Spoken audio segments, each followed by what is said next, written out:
You got to go all in on marketing.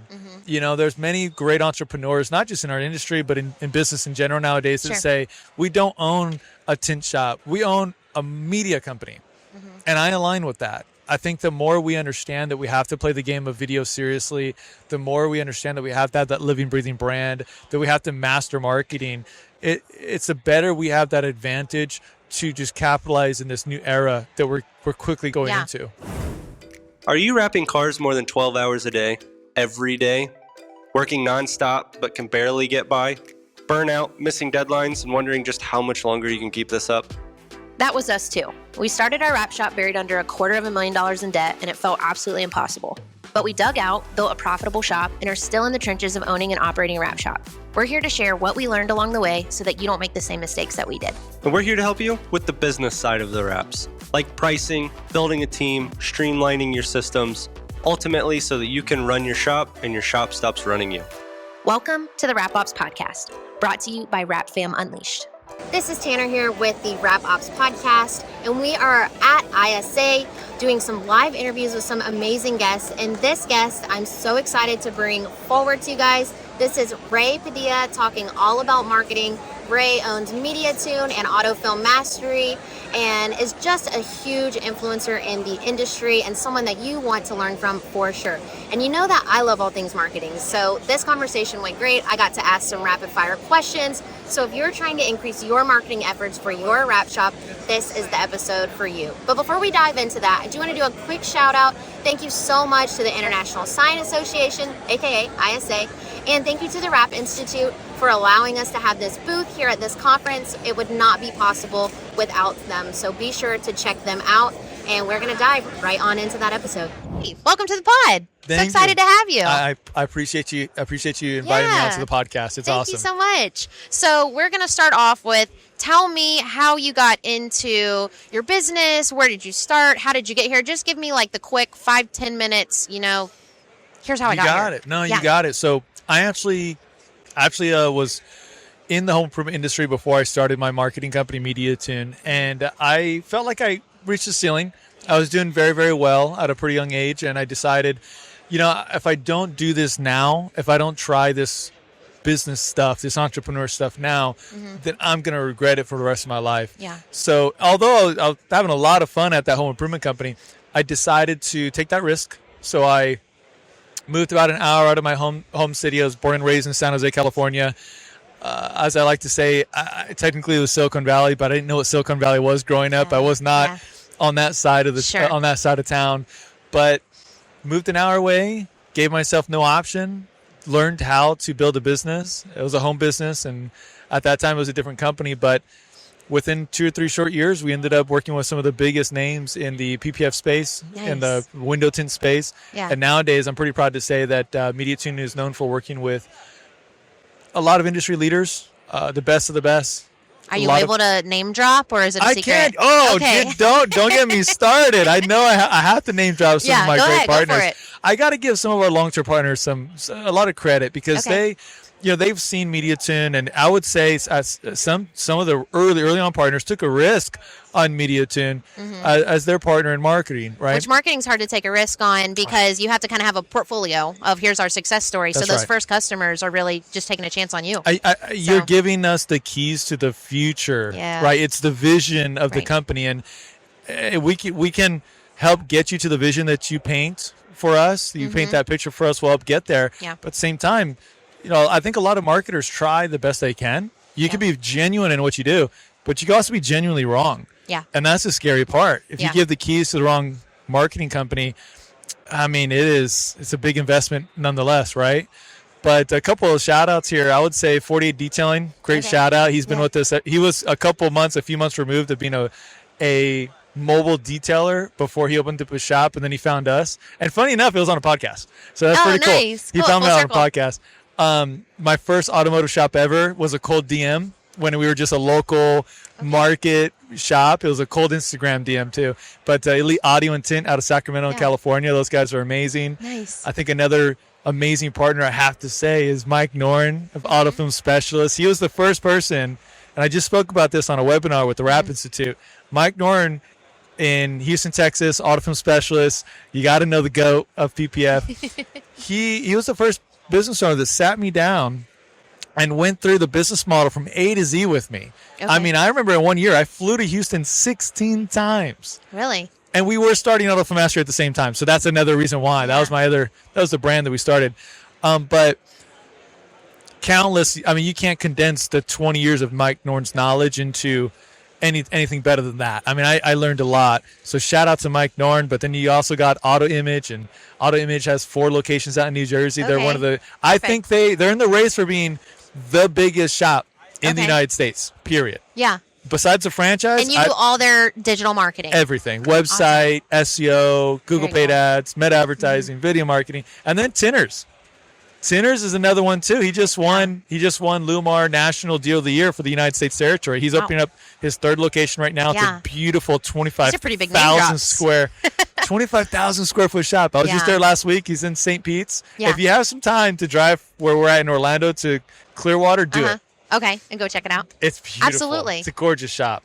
So for our listeners who maybe are just meeting you for the first time, can you describe, so you have MediaTune and then you have Auto Film Mastery. What are the difference between the two? What are the, obviously this one is your digital advertising, MediaTune is. Right. And then can you define Auto Film Mastery? Yeah. So MediaTune is a full stack digital marketing company that just focuses on serving automotive brands. We're known for, again, working with window tint shops, PPS shops, detailing companies also as well, flat glass, things of that nature. Do you work with like commercial wrap shop owners, or is that outside the wheelhouse? No, that's right inside the wheelhouse. Sure. Yeah. So again, it's not what we're known for per se, but we have years and years of experience in that space and some really good case studies there. Sure. That's Auto Film Mastery. Google first approach. Local service-based business owners need to take Google seriously. Now, when it comes to Auto Film Mastery, that serves the same demographic, shop owners, specifically PPF and window tint. But I would say the thing that we're known the most for in Auto Film Mastery is our annual conference. Okay. The goal here is where I try and find the best business owners. I try and find guys who are crushing it in that year. So 2025 was the last one last conference we had. Yeah. And we put them on stage. It's a 2-day conference where our goal is to put the best of the best on stage so that they can give back to the industry. They can deliver to the industry what has worked well for them. We divvy it up. Some people just focus on sales. Some people just focus on marketing. Some people focus on team building. Some people talk about time management.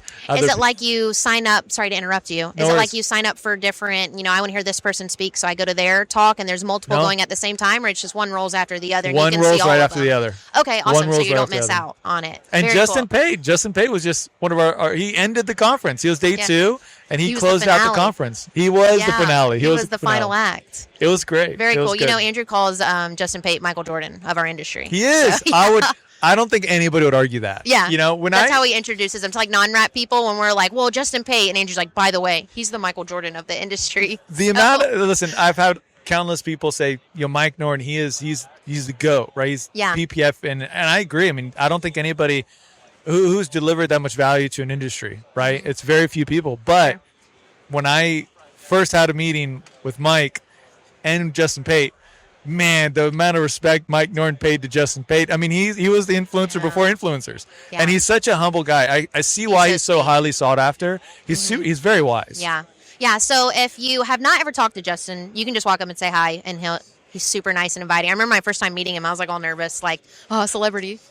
And he's super nice and wants to help. Michael Jordan. Yeah. Cool. So we're going to take a quick break and hear a word from our sponsors. But when we get back, I'm going to dive into the nitty gritty, and I want to go into marketing with you and maybe some tips and tricks that our listeners could do that maybe they could implement if they're operating off a $0 budget, or how they could maybe use a business like yours to benefit them. I'm an open book. Awesome. We'll catch you right when we get back. After years of running a wrap shop, I've learned this. Your supplier should be a partner, not a question mark. That's why we trust Grimco. For over 5 years now, they have delivered on time and backed us when it mattered most. There's enough to manage in this business. Your supplier should not be one of them. Set up your new account today. Use code RAPOPS5 for 5% off your first order with Grimco. Alrighty, we are back and having a great interview. So we're going to dive right in and get into some marketing questions. So I wanted to paint this as a picture of maybe this is a new business owner and maybe they don't have that budget yet to go straight into hiring someone to help with marketing. What would you recommend is like the first thing they should do to get more exposure, to get more lead generation? How do they get their phone to ring off of such a small budget? What do you recommend? Got to master the mornings. Okay. Got to master the mornings. Go deeper into that. My conversation around this has changed a lot over the years. I remember early on about,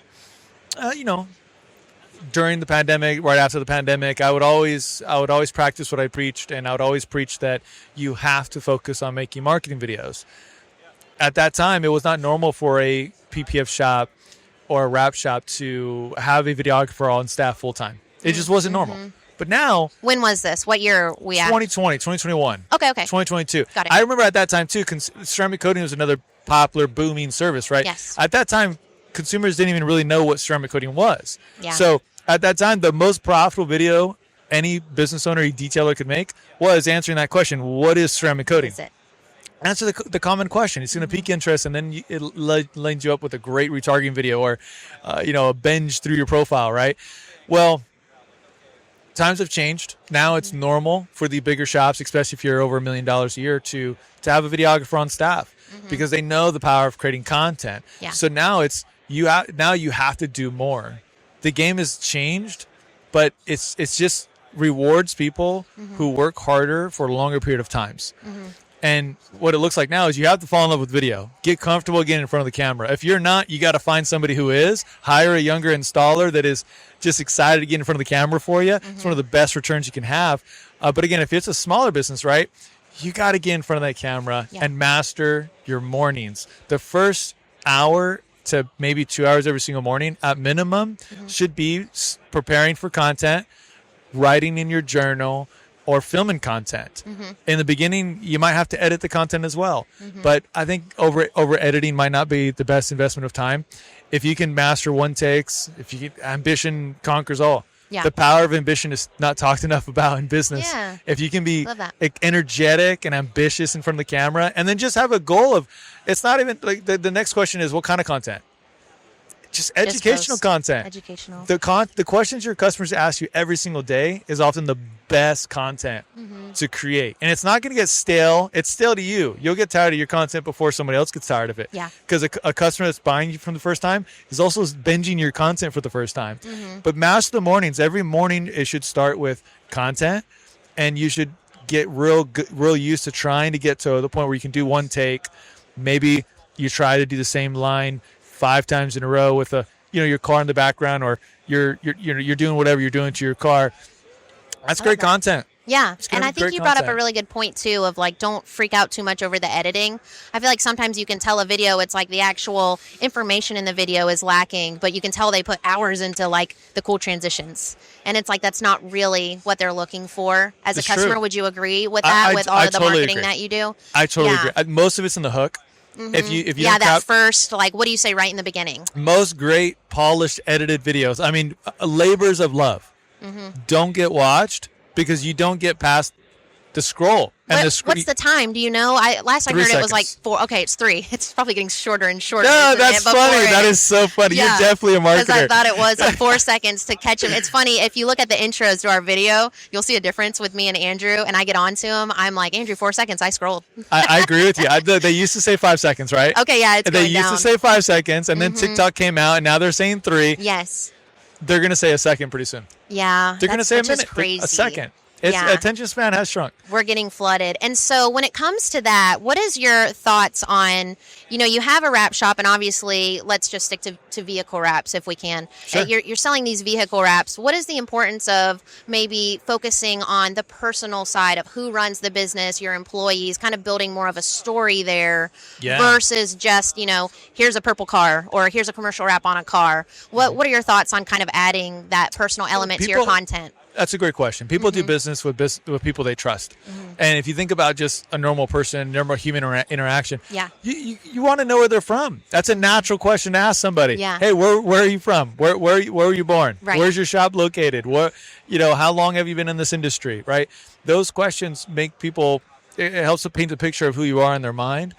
And then they know a little bit more about what comes after that. They have a little more confidence in what comes after that. They want to be able to understand who you are. Absolutely. So when it comes to your services, so let's paint the picture of we have a little bit more money in our budget and we're ready to hire you. Can you walk us through what does that look like for a client who's interested in your services? And by the way, this isn't sponsored. I asked him to be a guest on here, but I'm genuinely interested. You know, if I wanted to work with you as a business owner, do I just reach out and I get a quote, or paint me a picture of what that looks like? Yeah, most of our inquiries come from our website. Okay. I would say. But first thing we do is we just sit down and make sure we're a good fit for each other. And I believe in going first. And what I mean by going first is I want to make sure that I'm a good fit for them, but I want to make sure they know what works and what doesn't work. So really, if somebody just wants some quick answers, they'll get what they're looking for in the first 30 minutes. Okay. Some people can do marketing on their own. And they think they need marketing, but in reality, they need more efficiency in operations so that they're not a month out, they're not 2 months out.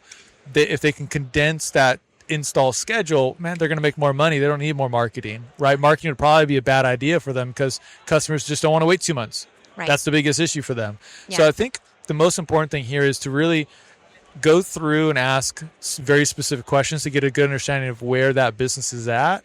And I've had that unique opportunity to do that so much. I've sat down with over 1,000 business owners one-on-one, similar to this sit down. That's awesome. And you start seeing patterns. You start seeing patterns. A business that is truly ready to grow is somebody that is about a week out in their schedule, right? That means that they have operational capacity. Their installers are not maxed out. They're not stressed out. They kind of have a little bit of flexibility in their schedule. Yeah, maybe right? like 80% capacity, would you say? 80% is great. Now, there's also a fair argument there that you want to get ahead of this. You want to have a consistent pipeline, predictable marketing. We'll get into predictable marketing because that's the real unlock for most businesses trying to reach their first $1 million a year. You got to make it predictable. But there is a fair argument there that you could be at capacity and you just want to prepare the foundation, your marketing foundation, for that next hire that's coming in this quarter or next month. Probably the constant, I don't want to say, struggle I feel like you have as a business owner is it's like you want to hire more people, but you need to increase your sales. And to do that, you need to kind of increase your marketing. And of course, you have your other steps in there of like you need to put out a good product so that you get your repeat customers and whatnot. Assuming the product's there, that's a good call out. Right. Yeah. You do have to have that element done first, but it is such a gamble. You don't have just 1-star reviews. Exactly. You got to have the good reviews. But, you bring that up with like the videographer, and I can see, a videographer hire is a scary hire for a small business owner because they aren't making you money. They are indirectly, but they aren't, you can't say they wrapped that car and made $500. That element almost isn't there. If you have data that builds your confidence, it's so much easier to do those staffing hires, right? What data would you recommend tracking? That's the door that opens predictable marketing. Okay, so you have to have a CRM. I plan that. I'll give you the $20 later. Yeah. No, just joking. So here's the thing, though. You have to have a CRM. It's a non-negotiable, especially with AI coming around the corner. You have to know exactly how many customers come in every single day to your business, every month. You should know how many websites come in, how many leads come in organically from your website versus how many come from Google My Business or Yelp, or if you're doing that Facebook advertising campaign versus that Google paid advertising campaign. You should know exactly without any guessing how many leads come in, and that has to go into a CRM. Doesn't matter what kind of CRM it is. Everybody has a different flavor that they like of CRMs. Some people like chocolate. Some people like vanilla. Like, you got to choose one, though. If you know how many leads are coming in and you have a client database, now you've laid that foundation to where you can have predictable marketing. The first metric we look at is, what does it cost to acquire a customer?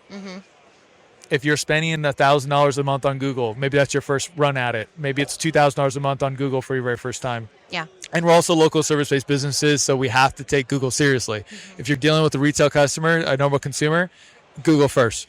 Yeah, but if because you want to be on that top 3 stack. Yeah. They own local discovery.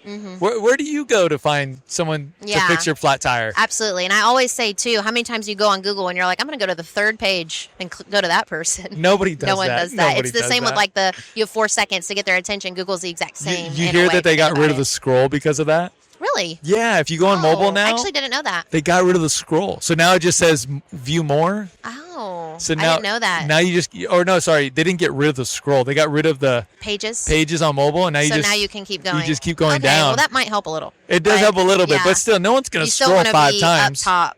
Who's going to scroll 3 times? Right. Yeah. I'm looking at the top. And I think that's interesting too. It's funny, we keep digressing because I'm always so excited about this. Same with like your website. I always find it interesting when you go to a business's website and you can't find like the quote me button or the contact me button. And I'm like, man, you just lost me because it took me more than 5 seconds or 1 click to find you.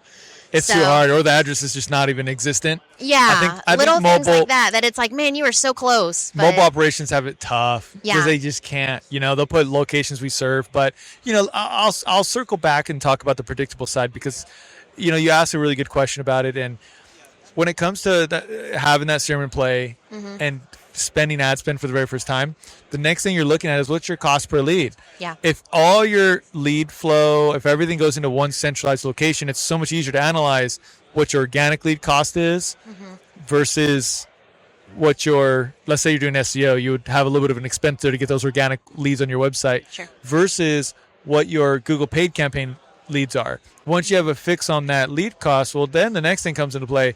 You're looking at your close rate. If you talk to 10 leads, how many do you close? Do you close 2? Talk to 10, get 2. That's 20%.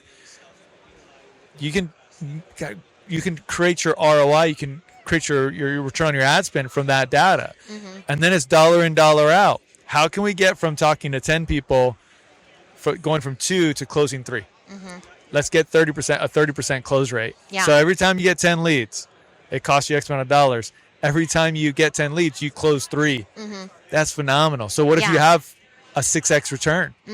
I give you $1, you get 6 back. How many dollars are you going to give me? Yeah, you would keep going. You're going to keep going, and then you get 10. You give you $10, you get 60 back. How many dollars are you going to keep getting?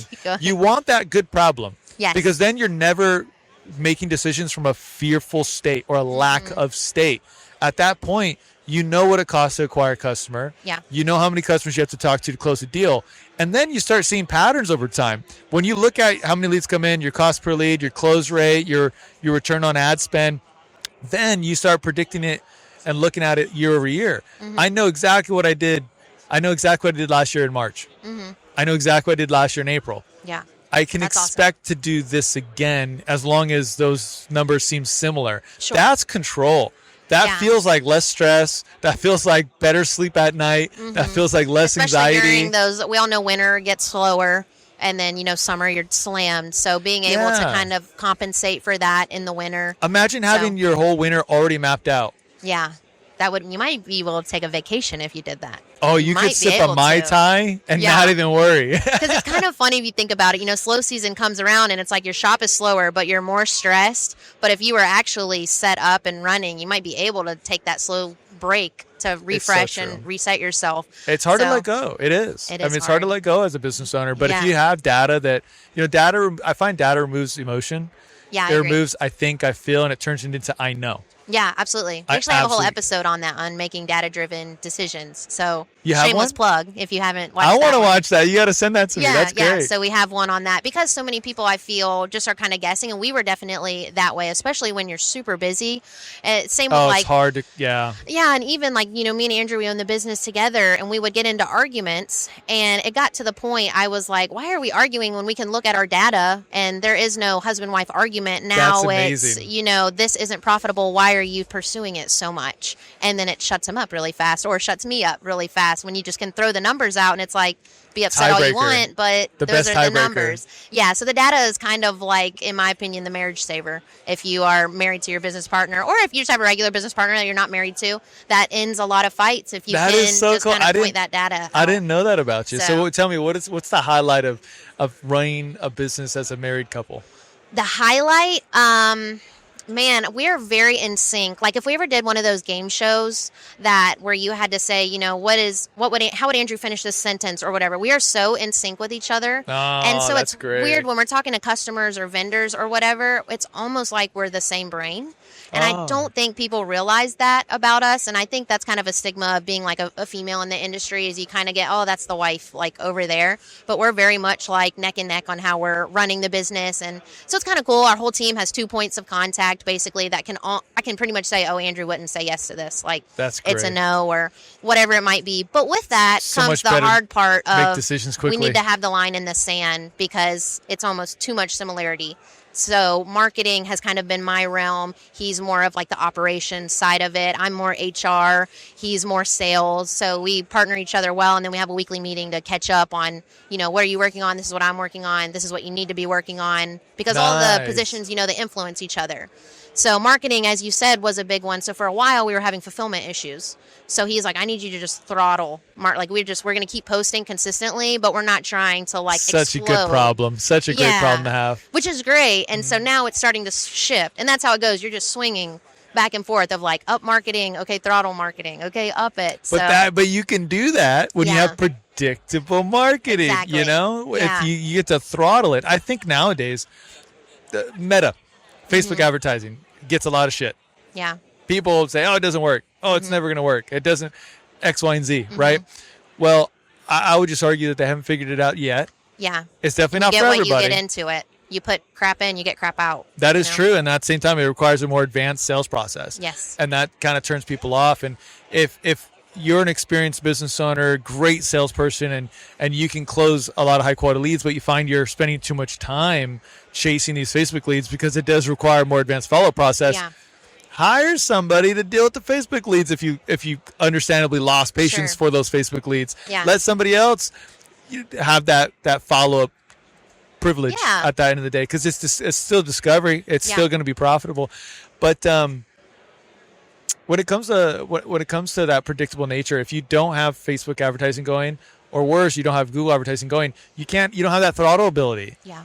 You can't just open that valve. There's a dashboard of data. There's dozens and dozens of metrics that we have when we have a live campaign, and do paid advertising. But if you don't have that live campaign and you do have that unexpected turn in your market, how do you feel confident about doubling down? Right. So obviously those campaigns that you speak of are these paid campaigns. Do you have a suggestion to wrap shop owners of maybe what percentage or what dollar amount we should be putting towards our marketing each year? Do you have that Minimum figure? 5%. Okay. Minimum Gotcha. 5. That's just maintenance. Do you find that people struggle to hit that, or is it just a mindset of they don't think they'll get the return back? Or how do you talk to a wrap shop owner that doesn't want to give that 5%? They just don't track it entirely. I think that's the biggest struggle. Yeah.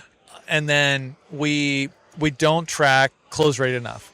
So what happens there is they'll spend over 10%, or they'll be at 10%, which is fine. You can just spend 10% strategically. Sure. But if you don't track your close rate and you see these leads coming in, it's kind of a trap. You'll see all these leads coming in, but you're not sure what your profit margin is. And then you have that challenging month, or that slow season starts to creep in, and you start thinking, I don't know, that $1,000, that $1,500 a month is just an expense. Let me cut it. And then it ends up making your slow season worse. Yes. But you can't confidently say that $1,500 is profitable for me if you don't put how much was sold into your CRM and run a report once a month just to see where your leads came from and how much revenue came from those leads that you paid for. Sure. All that's trackable, and it shouldn't take a lot of time. But if you don't invest into that skill set, and you don't have enough patience to respect the data and make those data-driven decisions, I find that that's the it's challenge. hard to make decisions. That's You're the just kind challenge. of like operating blind. It's a pain. Yeah. Who likes reading a P&L every month? Yeah. I try to make it fun and color code it on my Google sheet. I mean, it's fun when you're going up, Yeah, when you're but going when up, it's a not when you're slower going season, down. you're like, oh my God, I know what we had this much less, or we didn't have that big job happen, or this. And so it's part of the cost of doing business. Sure. And the bigger the business gets, the more you have to lean on data. Yeah, for sure. And I think that's why I preach this so much. Most of our partners are, and I would say more than half are well into 7 figures. And there's not one of them that doesn't do paid advertising. Sure. There's not one of them that doesn't have a CRM. There's not one of them that doesn't have, a practice of mastering the sales process. You just can't skip it. Right. It's critical. Can't skip the basics. So I have a couple rapid fire questions for you. Fire I want away. to hear your take on them. What about using, when you go to do a paid ad campaign and AI suggests it for you? Use that, throw that out. Do you like the little AI generated content, or what are your thoughts on that? If it's your first time doing it, hire a professional. Unless you are a little bit more tech savvy and you can study for a dozen hours, 24 hours, and you want to build out your own. I recommend everybody try to build out their own campaigns in the beginning if you can, because going through that process gives you a high level of respect and insight, and then it'll give you more confidence to hire a professional. Sure. Because again, I just get everybody's idea. I assume everybody wants to get to $1 million business, and as you get closer to $1 million, or when you're definitely past $1 million, you have to build a team. You're only as good as your team, and delegating marketing is a strategic move instead of doing it on your own, because then you have to learn how to do all these things that you and I have been talking about, right? So if you do it on your own, phenomenal. You're probably ahead of the rest. But at some point, you do want to pass that off to somebody who is better than you. Our goal as entrepreneurs and business owners and really leaders is to find people who are better than us at what we do. Absolutely. So we can empower them and we can grow a team together. So with MediaTune, going back to the videographer comment about having a videographer on staff, is that required to work with you? Do they have to get their own content and send it to you? Or what if someone says, I want to hire you, but I don't have the capability of getting the content myself? How do you proceed with that? That's a great question. We have a done for you video production service. What does that mean, like stock videos? Or No, what does that no, mean? no. Explain that to me like I'm 5. I love that too. I can't stand stock footage. I want people to have authentic content, because that's what Meta wants. We'll bring out one of our sourced videographers, film To their location? To their location. Oh, okay. Very cool. And then we have in-house editors that will edit everything up, so you have something for your website, for your meta ads, for your Google your landing pages, whatever you need the content for. We want to create a content library. Okay, awesome. All right, next rapid fire question. TikTok, is it worth it? Yes or no? No. I agree. I've said that in my videos too. TikTok, in my opinion, is too national. I have people in California, and I'm in Ohio saying, "Oh, I want a rap done by you," and I'm there's no chance. I mean, we know Meta has Facebook and Instagram ads. When you run those ads, they have lower purchase intention. TikTok's worse. Really? It's worse. Okay, I just say that because I feel like a lot of people in our industry focus a lot of time on TikTok, so I just wanted to bring that up. It's important if you're selling nationally, if you're selling something nationally, but if we all own local service-based businesses, so it's just tough. You got it. Now, here's the one exception. Okay. Have you heard of Mile High Customs in Denver, Colorado? I have not, but they sound cool. They I have to look it up. Crush it on TikTok. Okay. And there's always that 1% of 1% that are the exception. They're the exception. I have an interview with them, and man, they have a significant amount. I think it's more than a quarter of the revenue from TikTok. They have over 1 million followers on TikTok. That's awesome. They do so well. But guess what? Okay, well they're the 1%. They're breaking it. Here's the thing though. Guess what? They started selling products online as well, because they have such a national, you see? Yes. So that makes sense. And if we were selling products versus services, I totally see TikTok. That makes a ton of sense. And they're such a great business. I think that they're going to be the number one PPF and tint shop in Colorado at one point. Yeah. But guess what else they do? They also took SEO extremely seriously. Their website's incredible. They did Google paid advertising for a very long time, and then they did all forms of marketing until they mastered it, and that's what makes them a market leader. Yeah, that's awesome. What advice would you give more of a local wrap shop who's trying to compete with your Signoramas and the sign shops that are those franchises that have that much larger budget? Do you have a piece of advice on how David beats Goliath? Oh, big time. I love this one. I love this one because we work with Goliaths, but then also I love the underdog. I love the underdog. I felt like I was an underdog growing up. I just didn't have that advantage, right? So I can relate. And it's a little bit might be a surprise based on the conversation we've had so far, but it's Facebook. Really? Facebook and Instagram advertising. Okay. If you are great in front of the camera and you create a long funnel, which requires 24 great videos, which is what Meta wants. Meta has a new algorithm they launched a year ago called Meta's Andromeda. They want more content. Okay. It's very quick. It's already. It's not even coming. It's here. They don't really care about interest targeting too much. They need better video. They want carousel ads, images again. They want video. They want educational stuff. They want multiple forms and types of content. If you are that underdog that just does that, and you master creating a longer funnel where people see one video and they get retargeted and see you again and then only after they see the first 3 videos in Facebook and Instagram ads They see you a fourth time and then Sure. a fifth time. And it's not spammy stuff, not price-driven stuff. It's value-driven stuff. It's good content, Yeah. quality content. Content you would want to watch yourself. You will show up 10 times more than Goliath, Sure. and best known wins every single time. Okay. That's awesome. I love that. Let's see. I'm trying to think. Did I hit my hard hitters of questions that are always in the back of my mind? These are the things I lose sleep over at night. Is there anything that I'm missing that you're like, these business owners just, they need to know? I'm holding on to this nugget and I need to release it and let them know. It's something just, I'm missing. The one thing that I've said at my conference is that you got to go all in on marketing.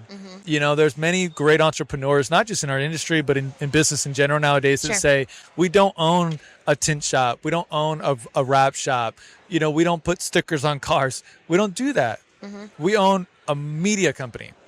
And I align with that. I think the more we understand that we have to play the game of video seriously, the more we understand that we have to have that living, breathing brand, that we have to master marketing, it's the better we have that advantage to just capitalize in this new era that we're quickly going Yeah. into. Absolutely. And I think hand in hand with that too is also identifying your target market. A huge mistake we made was we focused so much on trying to get the wraps that show up at SEMA, the really cool, intricate ones. The one you sell twice a year That or something A-plus in client. Dayton, Ohio. Yeah. And it took us forever for the common sense realization of Dayton, Ohio does not have a lot of Lamborghinis or supercars or really cool cars. We have really awesome like Mopar scene.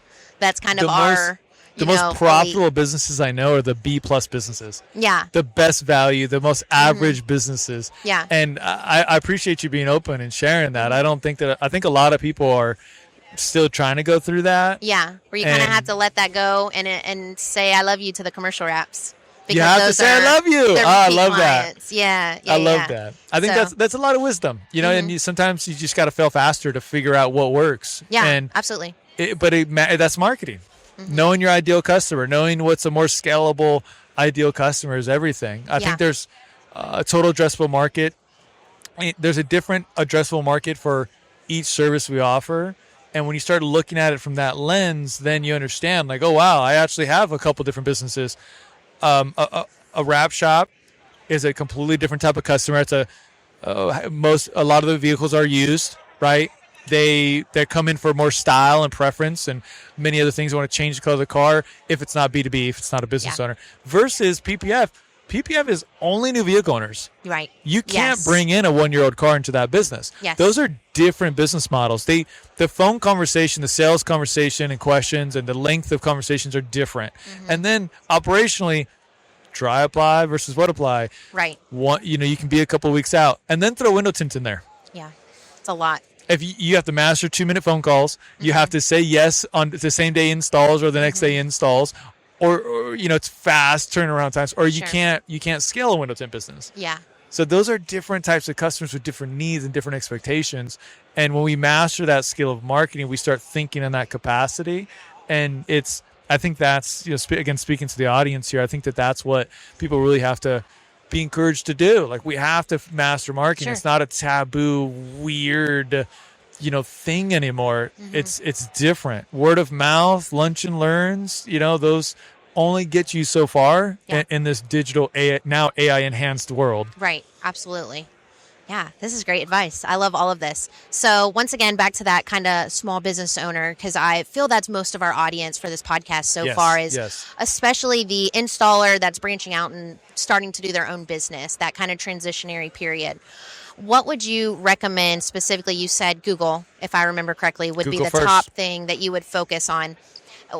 How do we judge if Google's working? Should we incognito mode search ourselves and see if we come up? Or how do you know that your Google is correct, it's working, you're getting leads off of it? How do you track that? Website, I would say the back end of your website, your analytics. Okay, yeah. I would really hone in on, number one, how much traffic you have coming in from the website.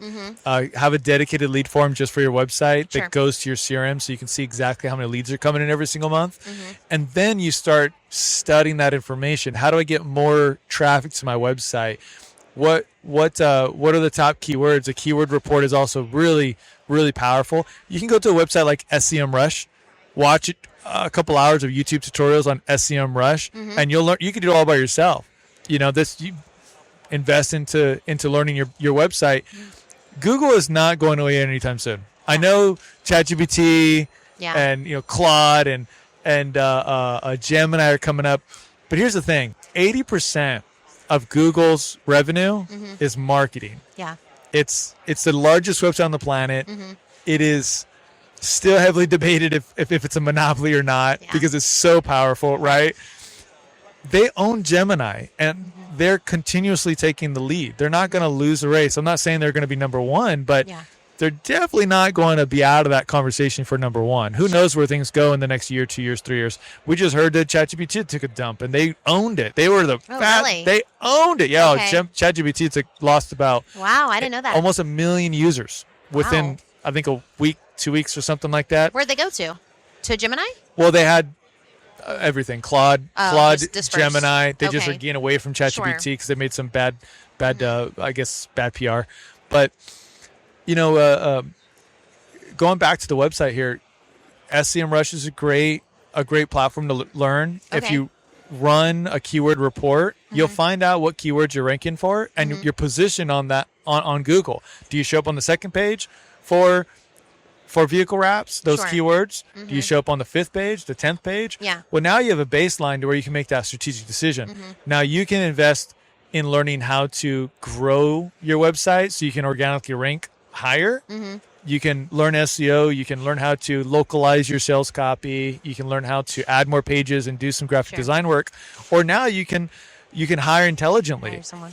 You can come in and say, hey, look, I'm on the 5th page here for this type of customer, that type of customer. I really need to get to the first page. What do I do? Yeah. And you can have that deep conversation with a freelancer if you want to start small and cheap. Go to Fiverr. And I think that's a good point too. You don't have to fully hire that like marketing CMO. You might just hire someone to do the certain elements of marketing to just take something off your plate. Like you mentioned, the videographer, and maybe you need to hire an editor. Even this podcast, our biggest expense is we have to have an editor because we know we're going to get the content and then we are never going to edit it and actually release it. Oh, yeah. So we right up front, we're getting an editor. So shout out to you, Bryn. So thank you for editing for us. Shout out. But yeah, so being able to hire those kind of one-off jobs is an option if you can't afford the full either 9-to-5 employee or salary employee or whatever you might be. It's kind of a cool intro into that. And then you kind of learn it at the same time too in hiring them of kind of how they're doing it and how they're tracking it and whatnot. So here's what I believe when it comes to hiring in-house or out-house. Okay. In-house or third-party advertising.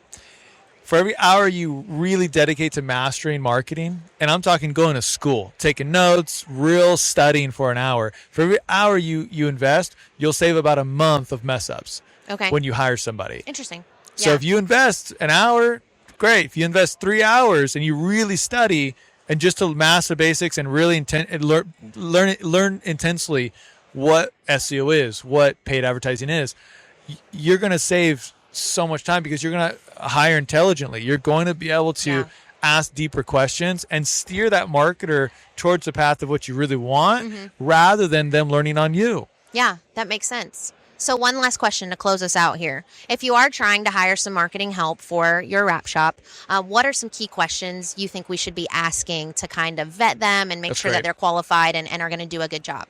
Make sure it's not a hobby. Okay. Ask them if this is a full-time thing. Ask them how long they've been in marketing. I would set the bar pretty high. It has to be minimum 5 or maybe 10 years in advertising. It's a forever evolving industry, and that track record really will pay dividends in your bottom line and your top line. It does change fast. It's hard to keep up. Changes so fast. Yeah, it changes does. so fast. Your ability to innovate is everything nowadays. Yeah. If you can't, you have to be able to keep up and be flexible and open-minded. Sure. The last thing I would say is make sure that they have case studies in the service, not the industry, but the service you want to advertise. If they have not done vehicle wrap before, you have to understand, even if they're great and you can trust them, they're going to learn on you. Yes. They're going to learn on you. And I used to think that was a bad thing, so I love that you brought that up. I thought, if you do another wrap shop, you're going to make our content look the same, and now we're competing. And I realized that was so wrong. No one brand can take over a market. Yeah. Google by law. Google's will never let one brand take the market. They will always show 3 people at the top of the search engine. Oh, that's a cool way to look at it. They're always. Google's not going to let one person take it over. Sure. They're going to force us to bid against each other because they make more money. Yeah, makes sense. Hashtag make more money. Yeah, someone just yelled that. I'm not a sponsor. Very cool. Do you have any other recommended questions we should be asking? I think those the main ones? Those are the main ones. Like Awesome. if you can find somebody that has at least 2 case studies, and not the industry, the service that you're advertising, give it a shot. You're gonna waste money. You're gonna spend money that you're like, damn, that was a mistake. Being a business owner. But guess what? We don't get accurate, perfect data or real data until you pay Meta, until you pay Google. There's no real way. If we don't treat our businesses as like ATMs, I think that's the last thing. Yeah, if we don't treat our businesses like ATM and we actually keep money in the bank account, we protect cash flow, we fill our reserves, well then it's not so risky anymore, and you can experiment freely with marketing, because once you have that one campaign that crushes it, you'll understand why marketing is the largest growth lever. There's nothing that will grow your business faster than it's like gambling. You'll get an adrenaline high. Oh, it's addicting. Oh, it's so addicting. Oh my gosh, it is so totally addicting. Get that. That's awesome. Marketing is addicting. Yeah, just like business is addicting. It's like a creative puzzle, and when you finally solve it for the minute before it changes, you're like, I did it. And then you're like, oh my gosh, and then you just want to maximize it, and everyone's and then excited. The algorithm changes or whatever, and you're like, great. Hey, well, sometimes it takes like 6 months. Yeah, it takes a minute. And then seasonality hits, and you're like, God damn it, dude. Now I gotta wait until March. Yeah, you gotta wait till April or something like that. Awesome. Well, thank you so much for answering all of our questions about marketing. Is there any shout out or anything you would like to give to close us out here today? I gotta give a shout out to the Rap Institute. They're just off camera to my left here, and we're here because of them. They were gracious enough to invite us to come out to ISA, and it was great. It's my first time here. We just announced a great partnership between my coaching company, Alpha Mastery, and the Rap Institute. Yeah, and what is that partnership? Can you tell us what it is? Well, we have a new exclusive community where you can become a member in something we call the Diamond Tier. This is where you get more one-on-one coaching from me, Justin Pate, Mike Norn, and our commitment is just to lay it all on the table. We think that it's hard to find great mentors nowadays, and not that we want to be anybody's guru or anything like that, but we have a lot of businesses that we've been privileged enough and lucky enough to learn from. And we all have our mentors too, and we just want to give back and pour all the information that we got from our industry and our experience and our mentors into this small group of people. Awesome. So we're pretty excited about it. We're spending a lot of time getting feedback from our members. So we're spending a lot more time with our members at this time. Sure. And we just want to serve.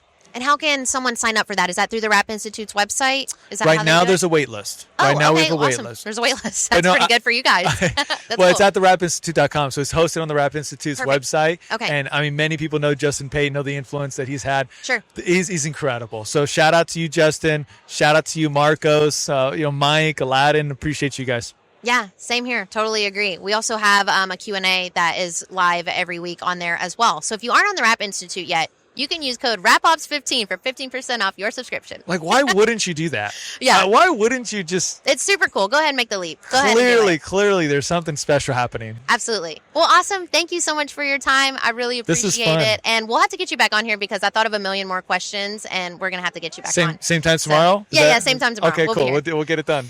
Awesome. Thank you. We will catch you next time on the Rap Ops podcast. Be sure to subscribe if you haven't subscribed yet, and send this to someone who could use a little bit of marketing help. I think that would be pretty helpful to them. So we'll see you next time.